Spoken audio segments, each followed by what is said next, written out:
All right. Hi, everyone. Good evening, and thank you very much for having me here. I think, as already mentioned, my name is Cheryl, and I run marketing at Grab. And my journey began at Grab more than 7 years ago when I joined them as their first marketeer, right? So, actually, when I did join them, we weren't even known as Grab. We were actually called My Taxi. And as the name implies, we only had one service, which was actually just taxis, and we only operated in one city, which was in Kuala Lumpur in Malaysia. So that's pretty much what happened that's the state of the business when I joined them. And this was the time before we raised any capital at all, right? So this is kind of what the office looked like. It was actually the storeroom of another company. So they let us use it, and the furniture was hand-me-downs or donated by other people. And I think if you look at, there's a lot of boxes there. Those boxes are actually flyers from that MLM company, but it also was very useful because quite often our chairs kind of broke, and so we also use them as chairs, right?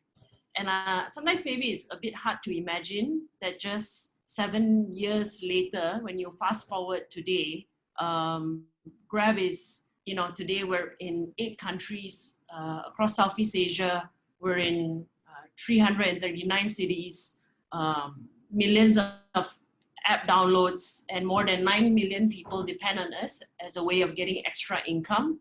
We also have expanded from just taxis to cover a full range of transport services, whether it's cars, bikes, three-wheelers. We also have a fintech and food delivery platform. So, I guess I've been really fortunate because in my 7 years, I managed to watch and also be part of that growth. So, I guess a lot of questions I get asked a lot, like, what was it like being part of being part of this team very much in its infancy, and also kind of what I learned, right? And it's going to be hard to tell like my 7-year experience in 8 minutes. So I'm going to just share maybe a couple of sort of experiences that I've had, and maybe see whether, maybe hopefully it'll be useful to some of you, right? So maybe I'll start right from the beginning with my first ever marketing campaign. So this was the first, first campaign I've ever done in Grab. And at that point of time, that time we were still My Taxi, right? And we had about a few hundred rides a day. That was the scale of the business. And we were only operating in Malaysia. And my job was trying to get more Malaysians to try and book a taxi using our app. And I'm not sure how many of you are familiar, but 7 years ago, Malaysians hated using taxis because, they were considered as unsafe. You had to haggle on the price. The driver never used the meter. So they didn't have a very good reputation. And so when looking for a use case to drive people to use our service at that point of time, I felt the best way was to airport. Because for Malaysians, no matter what, whenever you go to the airport, you don't really have a choice. You kind of end up taking a taxi because the journey is far. Now, the ride to the airport, the taxi fare to the airport is also very high. The usual price is 75 ringgit, right? And so I thought, maybe what I can do, I want to do this promotion, which is called 990 to airport, very, very straightforward kind of comms, because I wanted to create a buzz in the market, right? It was a very huge discount. And that coupled with the fact that, obviously a service, app-based car booking service 7 years ago was quite a novelty. It really generated a lot of buzz and lots of people started downloading the app. Yeah, but there were two problems. Number one, we didn't have a huge promo budget. At that time, we haven't raised any capital as well. And number two, we also didn't really have the technology to operationalize.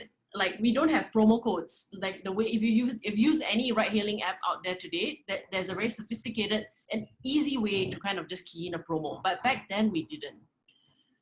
So a few things that I did. Number one is, the shout was very loud, but the discount only applied on Wednesday, a day where not many people travel. So we didn't have to spend that much and were able to manage budget. So although the promo only worked during this time, the good news is that it still generated a lot of buzz and we kind of hacked the product experience. So this is what the app looked like back then. And so in the notes to driver, you as a user, you just need to key in airport promo. And what then happens in the back end is if you key in the word airport promo, we send an SMS to the driver to say, please give this user a discount. And in the early days of this campaign, we even pick up the phone because we didn't have that many rides and call the driver and ask them to do it, right? But over time, what we found out is it was a great way to retain users, high quality users, or to get high quality users. And over time, we built the system to kind of make promos the current experience that you see today, right? And so I think during that time, for my first campaign, I learned two big lessons. Number one is, you know, when you have a small budget, you still can go out there and create a big promo kind of feeling. You just need to be kind of creative. And number two, I think if you're a marketer in a tech company like Grab, you have to expect that engineers are going to spend a lot of their time building features instead of marketing tools, right? And so you need to get very used to hacking the tech, but also the operations that come along with it. And I think two products that we kind of hacked that's still out there. I mean, obviously the promo model is something that we hacked that's pretty sophisticated now. But also if you use the Grab app, you'll get what's actually a hack that was also run by marketing maybe a couple of years ago. I was actually the product owner for this until it got properly funded. And even Grab Gifts, which is how you can buy a promo code for someone else, was also something that we had. So, I think it was a great learning experience about, how can I as a marketer push the business forward? So anyway, in 2014, Grab became a company that didn't just operate in Malaysia. This was the time that we expanded quite rapidly. And this was the year, in 2014 was the year that we decided we'll expand into 4 other countries. And then we were confronted with a really hard truth, which was the brand My Taxi just could not scale because nobody spells taxi the way Malaysians do, not even the Indonesians.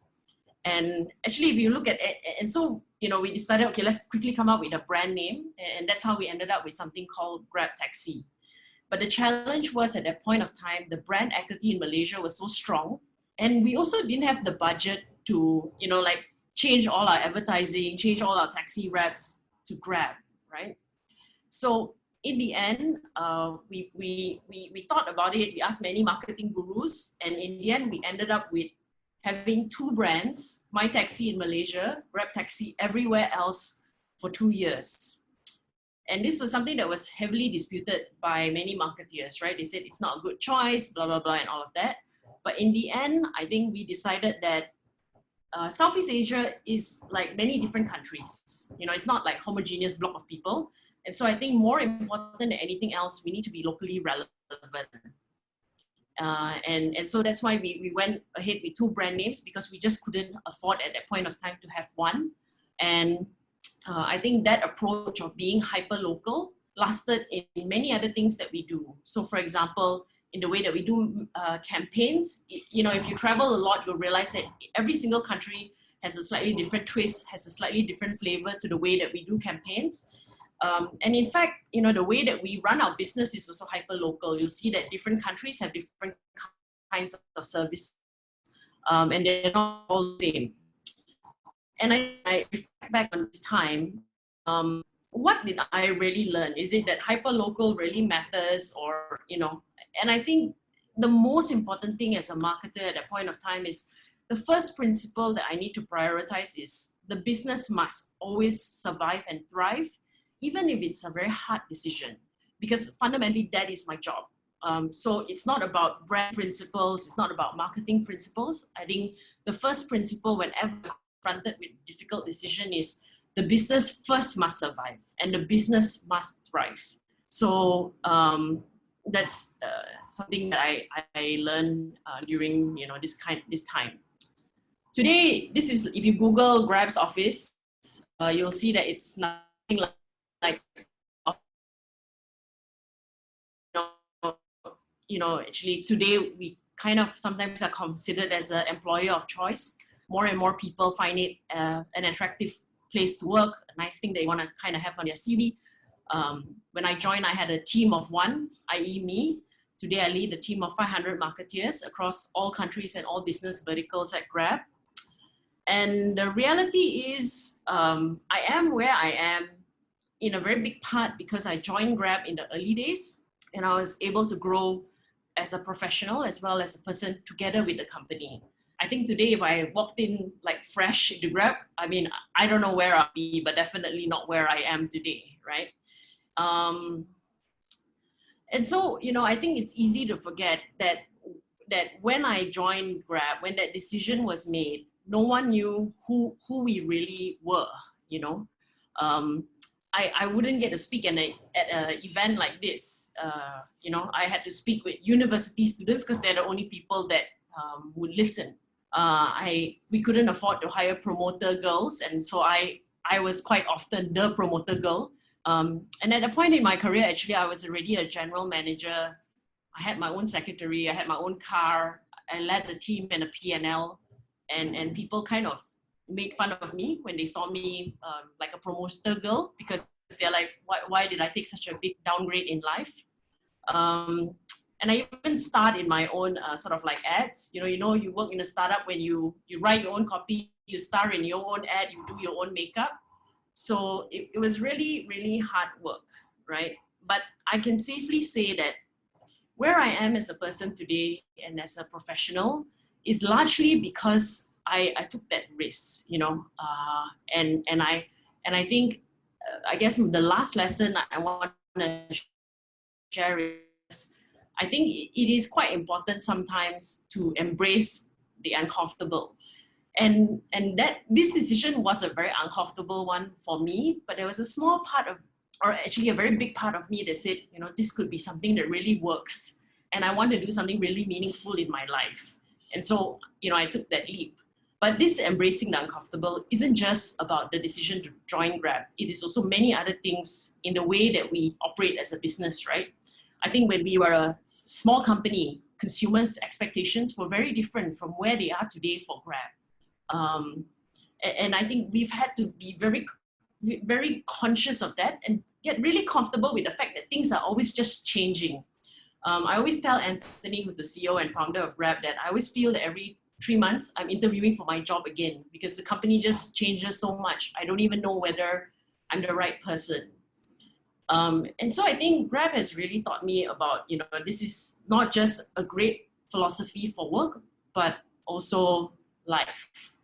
And I'm really encouraged by so many people who are doing all the things that they're doing out there. I hope you guys keep at it. Yeah, that's the end of my talk. I just wanted to leave you with this quote that I love. Actually, Albert Einstein says the exact same thing with just one word difference, but it is only those who attempt the absurd that will achieve the impossible. Thank you.